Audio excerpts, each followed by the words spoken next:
Hello, everyone, and welcome to our first career speaker panel. Very excited that you guys are here to join us. My name is Michelle Anderson, and I am the president of Junior Achievement of Maine. And so excited to have four wonderful speakers that are going to talk all about the banking industry, the job opportunities, and answer some questions that you might have. Now, today we want to make this a little interactive. So in the bottom right-hand side of your screen, there is a chat. I want you to tell me right now, when you think of banking, what do you think of? Think of anything that comes to mind. Feel free to write that in the chat. And while you do that, I would like to take a moment to thank our wonderful partner and supporter, Maine Bankers Association, for putting on this presentation today. We have a special message from President and CEO of Bangor Savings Bank and Chair of Maine Bankers Association, Bob Montgomery Rice, who has a few words to share with you. So let's take a look.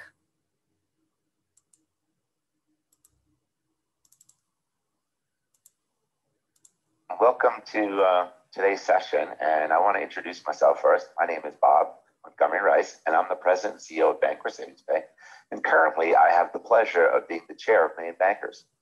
And both the bank and Maine Bankers are big supporters of everything that Junior Achievement does. And so welcome to today's session. I hope you get a lot out of it. This is important stuff, and I'm really glad that you're going to be part of it.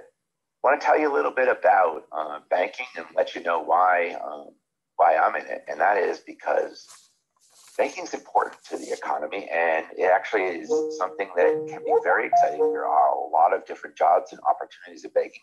Most people think about banking as the teller taking your cash, but there's a lot more to that. And something that the pandemic has really got a chance to teach all of us is that how important banks are to making things happen in a crisis.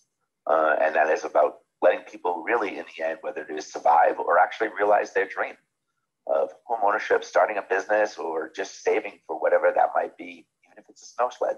But in the end, there's a lot that goes on in banks. There are a lot of different kind of jobs. There are jobs servicing customers. There are jobs counting money, but there are also jobs about doing security when it comes to our technology and so forth. So there's a lot to do with banking. I'm glad you're here today participating in the activities of Junior Achievement, and I wish you luck in all that you do. I have a last piece of advice for you, in that all that you ever try to do when it comes to learning is make sure you keep volunteering. Make sure you're available to learn. So this is the first step. Congratulations, and thank you for joining us here on this important endeavor with Junior Achievement. Thank you. Wonderful. Thank you, Bob. Great words of advice. So I'm looking at the chat. We've got some great things written here. I see money. I see drive up. I see cash. Hi, everyone. Really Josh great. Chase at BGA Retirement.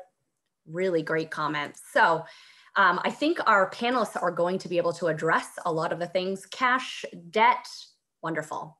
So I'm pleased to introduce our host for today, David Pease, who is Senior Vice President and Director of Talent, Diversity, and Inclusion at Bangor Savings Bank. Now, do you guys think David in high school wanted to become a teacher or an Olympic swimmer? Write it in the chat. Let's see what you guys think. I'm going with Olympic swimmer. David, am I right? I'm seeing some others are saying swimmer too. Were you wanted to be an Olympic swimmer? Michelle, I did not. I swam pretty well, but definitely not a Michael Phelps. I wanted to be a teacher. Actually, I wanted to be a teacher from the time I first went to preschool until I was a junior in high school.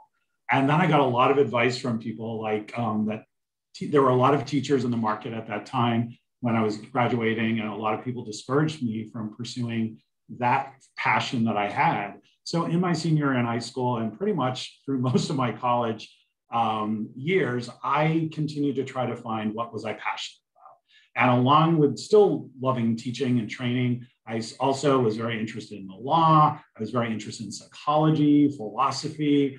I actually was really into theater. I was interested in marketing and communications. So I'm one of those people that have 100 interests. And so when I discovered the world of human resources, I was thrilled because it actually allows me to use all of those skills and all of those interests. And I've been doing now human resources for over 30 years. And still I wake up every morning being so excited because my job is about how do we help employees feel engaged, do their best work, and reach their potential professionally. And 3 years ago, I actually got a chance to create my own job, a new job that had never existed at our bank, doing diversity, equity, and it's been an amazing job. However, when I first was starting out in my career, I never thought banking would be a career for me. My image of banking was, it's boring. These people are boring. You know, you're going to be sitting there counting money and doing numbers and doing math.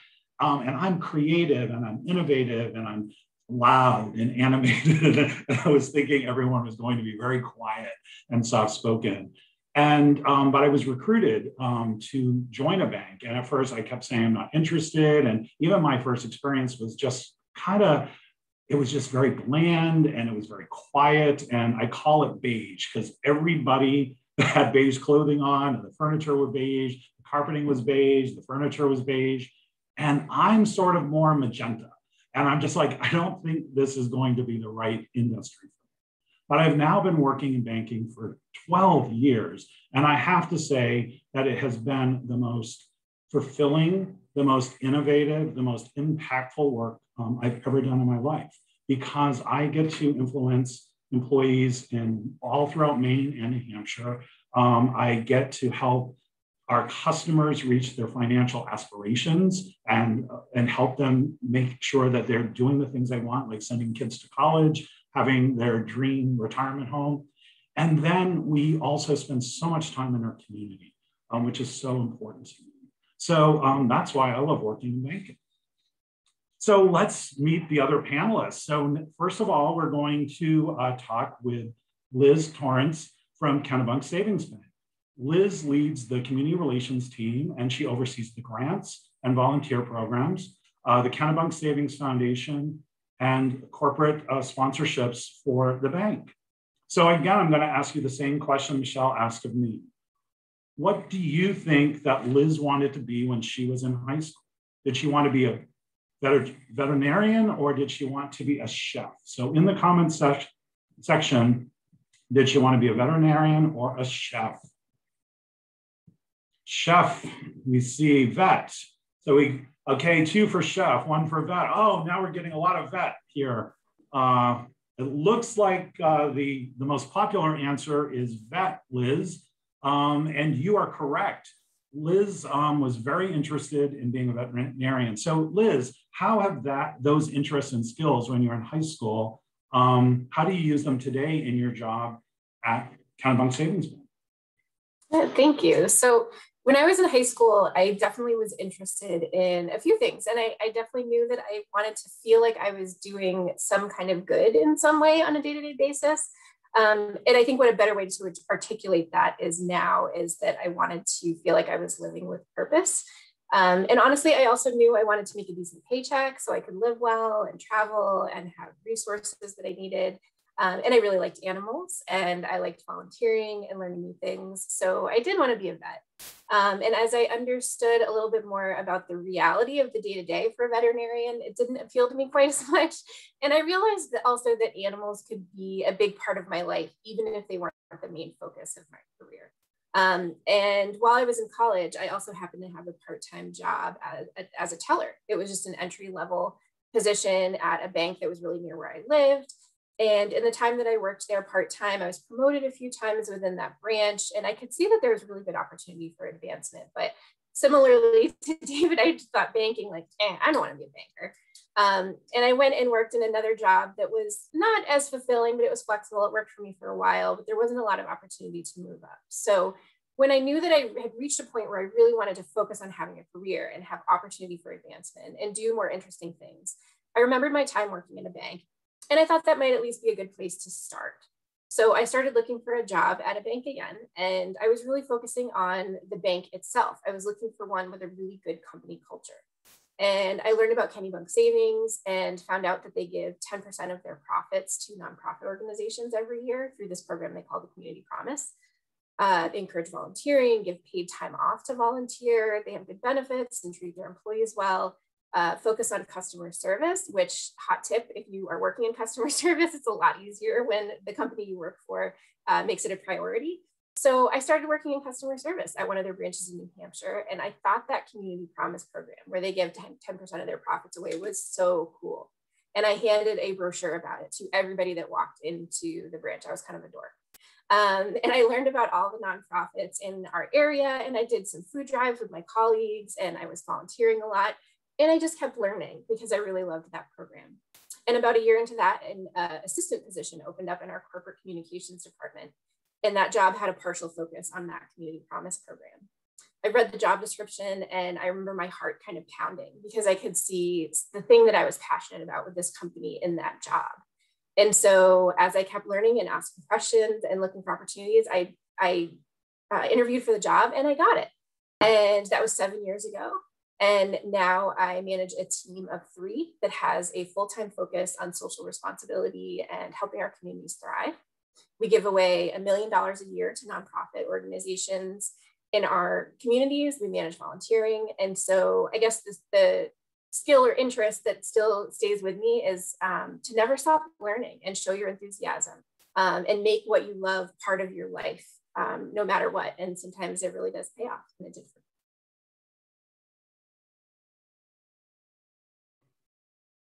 Thank you so much, Liz. What an exciting story that you've been able to find a job that's passionate. And again, talking about the impact that community banks have for Maine, I was looking at the Maine Bankers site. We employ over 10,000 employees in the state of Maine. We gave, as a group, over $50 million in charitable donations in our communities, and over 200,000 hours of volunteer work are done by our employees. So what an incredible impact. And I'm so glad you get to lead that at your bank. So I'd like to now introduce Courtney Austin from Franklin Savings Bank. Courtney started her banking career as a teller actually in high school. So she started quite early in her career, and she's now in charge of the entire marketing department for her bank. So once again, we're going to ask you the same question. When Courtney was in high school, do you think she had her entire career planned out, or do you think she didn't really know what she wanted once she graduated? So was it well planned out, or was she not sure in high school? So I see planned, well planned out. So well planned out there, Courtney, not sure. So it looks like, again, didn't have a plan. So we have 3 for plan, 2, you didn't have a plan. So Courtney actually did not know what she wanted to do professionally when she was in high school. And so Courtney, tell us how your interest and sort of even not being 100% clear, how that kind of affected you in terms of your career and your journey in the banking industry. Yeah, absolutely. So I started off, like David said, as a teller in high school. Was really fortunate that at Mount Blue High School, Franklin Savings Bank actually had a teller training program right up there in the high school. So got to start off my junior year really learning some of those ins and outs of banking. And did it all throughout my senior year and in through that summer before I started college. And when I went to school, when I was in high school, I was really active in my school's chapter of Future Business Leaders of America. So I think that I always knew that I would do something in business, but I wanted something that was a challenge. And at first, going right into business, I felt like a little bit of a cop-out for me. I wanted something that was going to be a little more challenging. So to say that I didn't have it planned out is, I think, an understatement. I really didn't have it planned out. I had no idea really what my future or what my career would look like going forward. So I went to UMF with a study. I studied business psychology, and through that, I really was able to learn so much about the different opportunities within that business world. There's just so much you can do. So I worked at a nonprofit while I was in college, which really helped me gain a lot of my interpersonal skills and learn how to manage a team. And when I graduated, I decided that maybe it was time to focus a little more on my degree path, something I'd gone to school for. And that's when I saw a position open at Franklin Savings Bank. And being, from Farmington and having this great, our headquarters of Franklin Savings Bank are right here in Farmington, and always knowing that I really wanted to stay local and try to make a difference right here in my hometown.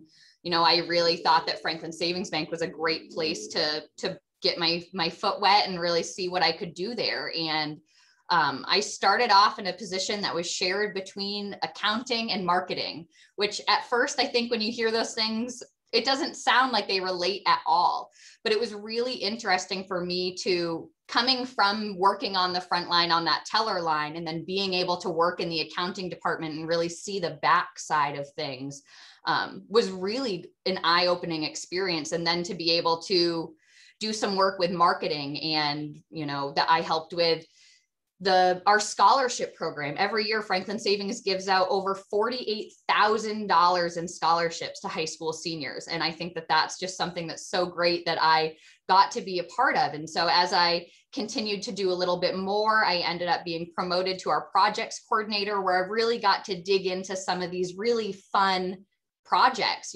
helped get everyone at the bank these sit-stand desks, which was a really great initiative for us to be able to do, and a really great way for me, being so young in the organization, to really meet all of the employees. And then our marketing director retired at the beginning of the pandemic. She'd been here for over 20 years, and it was really just a natural transition for me to be able to sort of step into that role. And it's been great ever since. And I think just knowing, like Liz said too, that you want to be able to make a difference or an impact, or you really want to see that you can make a change. And I think sometimes when you think of banking, you don't think of that. I think sometimes banking can have a little bit of a negative connotation, or like David says, you think that it might be boring. But I can tell you one thing, there's never been one day that I've come into work here and I've been bored. There's so much that you can do. And like Liz too, I help a lot with our community donations. So to get all of those different foundation requests that come in, and to be able to really firsthand see how Franklin Savings Bank is able to make that difference and make an impact in our communities, is really fulfilling work. So don't ever think that, banking isn't fulfilling or that you aren't making a difference. I think that there's so many different positions within the bank where you really are making those differences with the community. You're making connections, and that's something that is fantastic. And I think that all of these banks here really do, every one of us that we're speaking, our banks really have invested a lot into their employees in terms of training, in terms of that education, ongoing education, which is something that I think when you're trying to find an employer moving forward, always be thinking of that. Are they, how are they valuing their employees? How are they showing that? And I think that, their commitment and continuation of that support for furthering your education so that you have all the tools to succeed within your position is really important. And I'd say that all of these banks here today have certainly done that. So just keep that in mind when you're out and looking for a career moving forward. What a great story. Thanks so much for sharing that, Courtney. And I know you're responsible for doing branding, for your bank, and that's really important. But I think it's also important for each of us. And when I work with high school students and college students, I spend a lot of time on their personal brand, right? So much of what I think is focused on with young people is, what do you want to be? And I really believe in, who do you want to be? So I think what we've seen with Liz and Courtney and myself is that we all really wanted to have an impact and probably save the world, right? Not sure that we saved the world, but we've definitely positively contributed to the state of Maine. So I would really ask students to think about your brand and who do you want to be, more than, again, being limited by a major or being limited by a job title. Because as you can see, we've all had many different jobs and as part of our career. So finally, we get to introduce our last panelist, and that is Tammy Plummer. So Tammy is the Executive Vice President and Chief Information Officer for the First National Bank, where she's been employed since 1985. So again, I've got the questions. Are you ready to put in some chat? So when Tammy was in high school, did she want to be an astronaut or did she want to have a steady office job? What do you think? Did she want to be an astronaut or have a steady office job? You got an astronaut, an astronaut, an astronaut. I think you're going to space, Tammy. They definitely think you wanted to be an astronaut. There's one steady office job. And indeed, Tammy was interested in a steady office job. And Tammy has a really great story, and it's a bit non-traditional in the sense of not immediately going to college. So we would love to have you share, Tammy, your journey with your profession. Thanks, David. Yeah, the astronaut was up there high on my list, but unfortunately, I decided to take a different path. Unlike everyone else on the panel and most of my peers on the executive team and in management here at First National Bank, I did take a different path. I wasn't ready to go to college when I graduated from high school. I wasn't really sure what I wanted to do. I came from a family that had no college graduates. Like my parents didn't go to college, their parents didn't go to college. So it wasn't normal. It wasn't a normal path after high school for me. And quite honestly, I didn't really have the funding to go to college. So instead of going to college right out of high school, I was ready to go to work. And the reason for the steady office job, when I was in high school, my senior year, I'd taken all college prep classes through senior year. I only needed like an English credit. So I really started getting into some accounting classes, and they called it office procedures back then. And I actually took shorthand. I mean, this is going back to the 80s. So shorthand was still a thing. And I really enjoyed a lot of those classes. So I thought when I did graduate, maybe I could find a job, in an office setting. I wanted a steady schedule. All of my summer jobs had been in restaurants and retail and lots of nights and weekends and not knowing what your schedule was week to week. So really that was very appealing to me. Something with benefits and vacation time. I'd never had a job where somebody paid you to stay home. That was really, really appealing to me.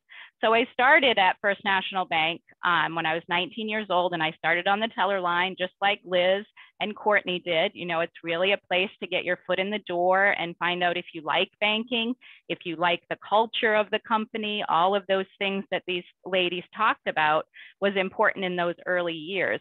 And really, I just made my way up through the organization. When I started there, we didn't even have computers. It was all dumb terminals, and we were, waiting on customers and essentially taking their cash, giving them receipts and cashing checks. People, we had a line out the door on Friday afternoons when people got paid because there was no direct deposit. There was no online banking. Everybody came to the bank to do those basic transactions, and that has certainly changed a lot over time. And in the course of my career, I was able to raise a family. I did go to college online, which the bank helped me pay for. So I was able to get a degree and keep learning as I worked my way up through the organization. And as I said, I have seen so many changes. The first computer, our first email account, back in the day, we were, passing paper around, processing checks through check sorters, all kinds of stuff. I could go on and on about the evolution of banking and technology over the last 35 years, because it really is amazing. And then, so I left the teller line pretty early in my career. I figured out that I really wanted to be in the back office. I really liked figuring things out and, analyzing problems and solving problems for people, working with the technology. So I moved into the operations side of the bank, and that's where I spent most of my career. And at this point, as the Chief Information Officer, I actually have 7 different management staff that report up to me. So I have departments like our facilities team, our operations team, which services all of the accounts once the frontline folks open those. I have all of the technology. So IT professionals and security professionals. And then there are 28 hourly positions that are in the back office in our bank, you know, and there's a similar number probably in David's bank and Liz's bank and Courtney's bank. There's all these jobs that, you know, when you all put in the chat what you thought about banking, it's that front line. That's what people see. And there is so much more, so many more careers available to folks that want to learn and want to make a difference, as some of these ladies said. So my advice, in whatever career you choose, there's a few things that I think could serve you well in any capacity. One is find a mentor in your company, somebody that believes in you, is going to push you to keep learning and keep advancing, and make sure you do that. Never stop learning. There's always something new. Even if you think your position is routine and you've got it down pat, there's always something else to learn. Make sure you question things. If you're doing something and you're just doing it because somebody told you to do it, find out why you're doing it. And especially if it doesn't make sense to you and you're just doing it because that's how Jane taught you to do it. Question it. We all get stuck in these ruts. And if no one questions it, then nothing will change. And the very last thing is you have to be open to change. As I mentioned, you know, in 30 plus years of banking, so many changes and so many more to come. You know, in the last 5 years, the advances in technology have been huge. So the next 5 years are going to be very similar to that. So just be open to change. Don't get stuck in a rut. Make sure that you're open in any position that you hold within whatever company you choose to attend. Thanks. Thanks so much, Tammy. I think it's so important to, you know, in your story to demonstrate that we all sort of have a different career path, right? None of us have the exact career path, and that's really, really important. I also love your advice on being agile and being resilient and always learning. I just read an article that was talking about in 2030, when a lot of our students will be graduated from college, that over 50% of the jobs will have job titles that don't even exist today. So all of our careers are going to change dramatically over the duration. So it is important to have that agility and ability to always learn. So thank you so much for that advice. So we want to go back to Liz and again, get a little bit more into your story, Liz, and into your job. So what is it about community relations that gives you passion? Why do you jump up every morning and want to go to work? Yeah, so when I started my job in corporate communications, when I first got that job, I did a lot of different really cool stuff. I did events and marketing and public relations and social media and that Community Promise program. And I loved all of it, but I really loved the Community Promise program. And I did all of the work. I enjoyed all of it. But when I had any kind of free time, I really focused on that program that I was so excited about. And I met with our local nonprofit organizations, just learning more about what they did, because they're really the boots on the ground in our communities doing good things. And I talked to our employees a lot. I wanted to understand the issues that matter to them. And it's really important to us that we listen to that and try to support their efforts as volunteers and as our employees. So I also just kept looking for opportunities to keep learning, like we've been talking about too, and attend conferences and webinars. And even if they didn't directly relate to my job at the time, I still found it really interesting and just kept on learning. So I learned about business as a force for good. So B Corps, we're working on getting our B Corp certification. So if you don't know about B Corps, check them out, it's pretty cool. And I worked hard to build trust with our leaders, and I just kept looking for opportunities to make suggestions for different ways that we could do some kind of good. And somewhere along that line, my position changed to being 100% focused on communities and corporate social responsibility, which was something that was kind of rising on a national level and something that people were talking about a lot more. That became part of my title. So I got to really focus on helping our communities thrive and making donations and volunteering and the actions that we can take as a socially responsible business to do good. And I realized that I could make suggestions to our leadership and they might listen.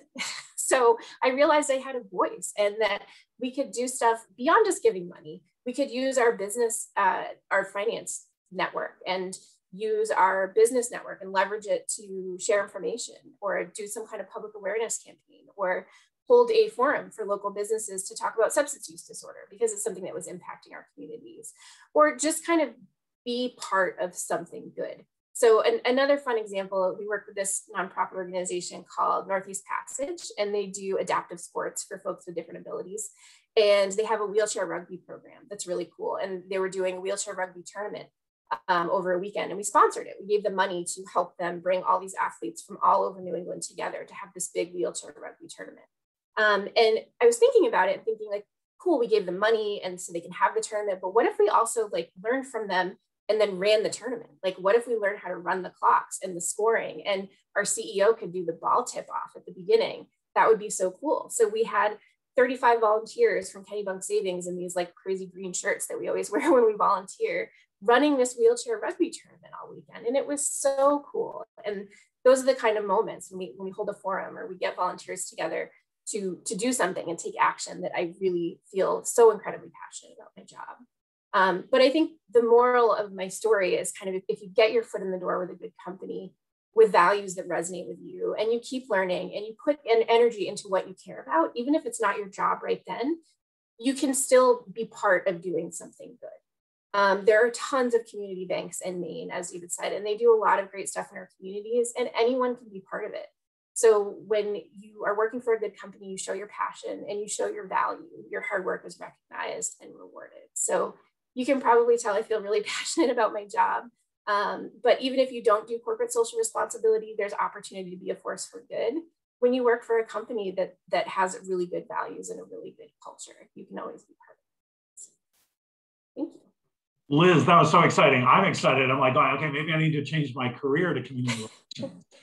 But I think your work is so important, right? I do a lot of work with college students, recruiting them for internships in our management trainee program. And what I hear most often as to what they're looking for an employer are those that are making community impact and will allow them to do community service. Those employers, like Courtney said earlier, that are great places to work. And a lot of us are on Maine's best places to work. Also, DEI, my field, and diversity and equity and inclusion is really important because you want to work for a company that believes in fairness and equity. And finally, sustainability, making sure that we're ensuring that there's going to be natural resources and that we're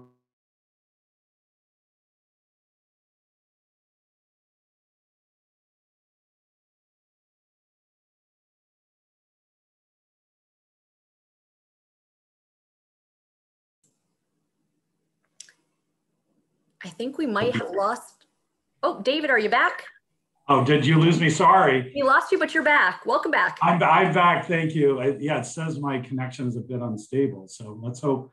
So we're going to move to Courtney. Courtney, what about marketing and your role are you most excited about?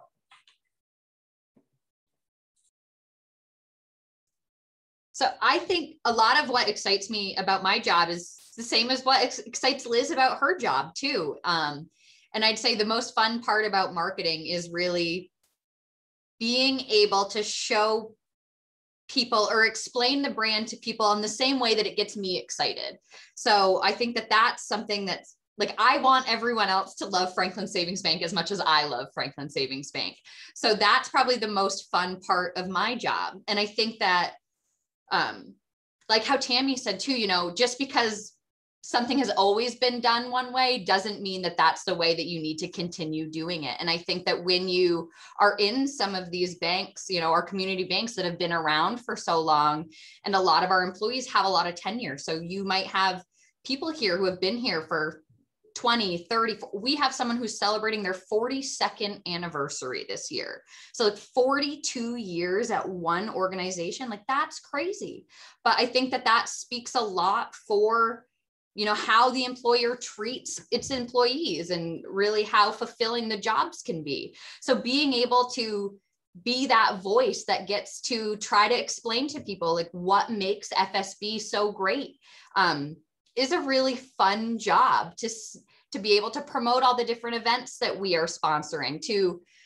Right now we're going through some really fun rebranding. So, this is a brand that's been around for over 150 years. So now knowing that it's, you know, my responsibility to handle how this brand now is going to be interpreted and, you know, where it's going to be seen, what it's going to look like is a really exciting process. And I think, you know, I'm 25 years old. And I think being so young in this career, I've been with the bank for 3 years, since I graduated college, you know, and to know that I'm able to have that impact and have that responsibility is a really amazing feeling. And I think that that, you know, speaks a lot to the amount of trust that FSB puts in their employees too. You know, we trust everyone to make decisions and make decisions good. So I think that that is really one of my favorite parts of the job. And I think that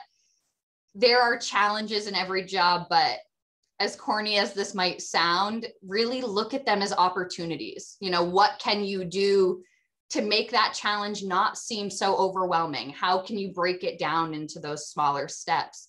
And probably the most important takeaway I've gotten since starting my professional career is that you're never going to leave the workday feeling like you've got everything checked off your list. There's always going to be more to do. And that's why they call it work. So like, don't let that discourage you, you know, take each day in stride and really look at how you can block that time out in your calendar. Like my calendar is like so meticulously lined up, but also like what Tammy said, being able to be flexible and adapt to whatever the need of the day might be, because as well as I might have my calendar laid out, later this afternoon, I'm probably going to get an email and somebody's going to need something urgent, some marketing material, and you have to be able to switch on a dime. So, but there's always something fun. There's always something exciting. And knowing that what I'm doing is helping make an impact or helping shape how people are seeing the bank is a really exciting feeling. And I think that a lot of people in high school, I mean, you guys are all mountains ahead of me in terms of technology. Like when I was coming up in high school, you know, some of these social media things were just starting a little bit. You didn't have all the capabilities, but now like high schoolers are doing things in social media and YouTube, and I see your Instagram stories. I'm like, how did you do that? Like, how did you make it look that way? So there's always something that I think I can learn from the younger generation too. So like it's been said here, never underestimate asking why or providing your opinion or really speaking up about, you know, things that make sense to you or ideas that you have, because we can all always be learning. So I was really excited to have this opportunity today, and I hope that you guys have all enjoyed it too. So this is one of my favorite parts of the job, being able to speak on things like this. So thank you. So exciting. Thanks so much, Courtney, for sharing what you do and why it's so important. Again, I think as you talked about, your company's been around for over 150 years. You have a huge responsibility, right, to ensure it's around for 150 years. And that's one of the things I most like about community banks, right, is we're so stable, right? So during COVID, right, when other organizations were kind of struggling, we were pretty steady, right? We guaranteed funds and money and salaries to our employees. We provided PPP loans to our customers so they could continue their operations. So not only are we really innovative and impactful, we also just have a stability that helps our communities. So finally, Tammy, talk to us about your role, about managing cybersecurity and fraud. Great, thanks again, David. Yeah, cybersecurity is a really critical component of the bank's risk management program. We spend a lot of time and money protecting our customers' information. Our customers really trust us with keeping very sensitive information safe. And while there's a lot of technical controls around that and processes and procedures we put in place and firewalls and IDSs and IPSs, all these terminologies and letters that we use in the technology world to keep information safe, it's really, you know, in my career, learned along with the advances in technology. Again, when I started, cybersecurity was not a concern. There was no cyber. Like the internet, if anybody can imagine a time when the internet didn't exist, that's really what it was. The risk to customer information in those days was somebody leaving a piece of paper on the counter for somebody else to perhaps see their account number or their balance. That was the extent of the risk. So it's really, again, I guess the theme of my discussion today is change and the speed of change over the years. And this area is really huge. So if you can imagine, before there were computers and the internet and email and instant messaging, the way we communicated was typing something into a computer, printing it out and giving it to somebody. There was no way to email it to them, in another branch or even in the office next door. You either communicated over the phone or you printed it and sent it to them. Banking is, however, a pretty paper-intense process, which is one of, my change initiatives, is to try to reduce the amount of things that we print. And certainly, David mentioned the pandemic and how agile banks were through that. We were able to move 75% of our non-customer-facing employees to work from home environments.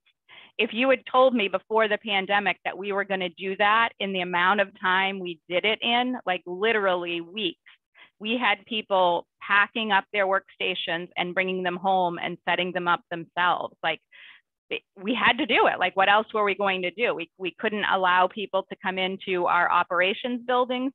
And so all of those jobs essentially started working from home. It did help us reduce a lot of printing because we didn't allow them to print from home. So that all became an electronic process. That work from home environment, as you can imagine, needed to be very secure. So all of that was top of mind as we moved people into that. Cybersecurity itself, we rely a lot here at First National Bank on service providers, on business partners. There is so much that to think that we could have the right number of cybersecurity experts on staff would really not be cost effective. So we utilize business partners. And if you are interested in computers, if you are interested in security, cybersecurity is a huge career. I know this is about encouraging you to come work for banks, but we also need cybersecurity professionals. And it's a really interesting career. And we've got lots of business partners that are constantly looking for help in this area. So if there are things about computers that interest you, cybersecurity is a big place for you to be able to have some really good opportunities. And so with cybersecurity, one of my passions, and David mentioned fraud, is really trying to educate people about cybersecurity and how you can protect yourself from fraud. We can put all of the controls in place, all of those words I just mentioned, but almost all of the data breaches that you have read about in recent years started with an employee clicking on a link in an email or clicking on a link on a website and downloading some sort of malware onto a computer that then led to the data breach. So again, it really comes back to people again. And that's another kind of theme of this discussion is it's about the employees, about the people. So really educating our employees, our customers, and our directors on how they can protect themselves against some of these threats is a really big passion of mine. And with that, I'm going to give you a few tips about your own cybersecurity and how you can help keep yourself safe in the cyber world. The very first thing that you can do that will serve you well in your personal life, if you ever get a job in a corporation, when you're in college, choose a strong password. And a strong password means long. Longer is stronger. It used to be, and complexity is important too, but there, I was reading some stats like it could take, 1 billion years to crack a 14-character password and 15 minutes to crack an 8-character password. So the value of that length of the password is really, really huge. So choose a long password and make sure that it doesn't have anything to do with you. Like Courtney mentioned social media and how prevalent it is. All of those little quizzes and your profile, those are all bits and pieces that fraudsters use to try to figure out your password or try to figure out your online presence. So don't use your pet name, don't use your favorite sports team, don't use your siblings' names or your last name or your street address, anything that someone could find out about you online, you don't want to use for your password. And also don't use the same password everywhere. Your password's gonna be cracked. Like one of the sites you use is gonna have a breach and someone's gonna get that password. So don't use it everywhere, or at least vary it a little bit if you have sort of a theme that you use for your password so you can remember it. Because now we're talking about 14-character password. You have to remember it too. You can't write it down. That also defeats the purpose of having a good password. And then the next one is really kind of a golden rule of life. If something is too good to be true, it is. It's not. I mean, it's not true. So that's true online. If you're looking at an ad and it says, you know, something that normally is $100 is $5, it's a scam. I mean, just plain and simple. It's not true. So that whole clicking on links from within Facebook or Instagram or any other social media, don't click that link. Go to the site. If you want to buy something from LL Bean, go to llbean.com and buy something from their legitimate website, because the social media could take you astray. And then the last thing, and these red flags of how people get scammed are so obvious to all of us that are in banking. Every time someone falls for one, it just amazes me. So I'm gonna tell you the big ones. Someone's going to call you and say they need to connect into your computer because they think you have a virus. Nope, they're not going to do that. They're coming in to give you a virus. So don't believe the support from Microsoft out of the blue or Norton Antivirus. It's not really them. A legitimate business will never ask you to pay by going out and buying gift cards, scratching off the back of them, taking pictures of them, and sending them somewhere. This is a really typical way for fraudsters to get money out of people's bank accounts. And a legitimate business will never ask you for that personal information. Your bank will never ask you to tell them your PIN.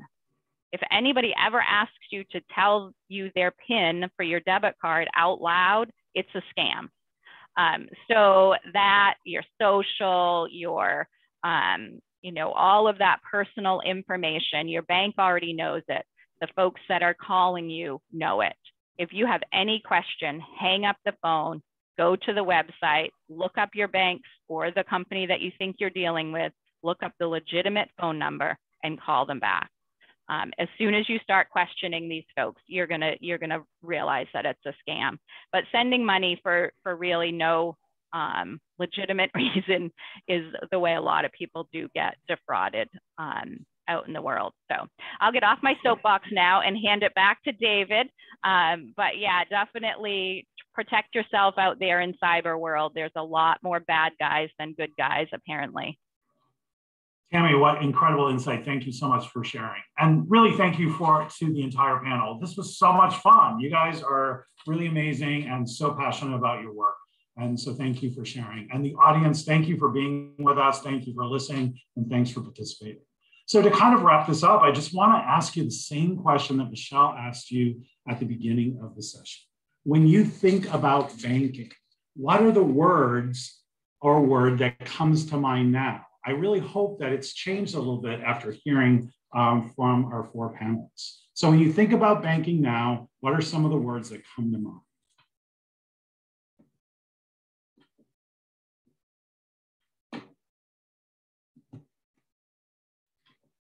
I'm seeing passion, fun, impact, community, family, making a difference, variety of careers. That is fantastic. You guys really listened. I'm so happy. So with that being said, I'm going to turn it back to Michelle to end our session today. Thank you so much, everyone. Thank you guys so much. David, Tammy, Courtney, and Liz, such great insights. The word that comes to my mind in listening to you all today is opportunity. I think you all had different paths to where you are. You're all super passionate about what you do. So thank you so much for sharing your insights. This is recorded, so we'll be able to share with other students. Hopefully they see your passion and dedication to the banking field. Again, I want to thank Maine Bankers Association for their partnership and support in making this possible. And I hope you all have a wonderful rest of your day. Take care.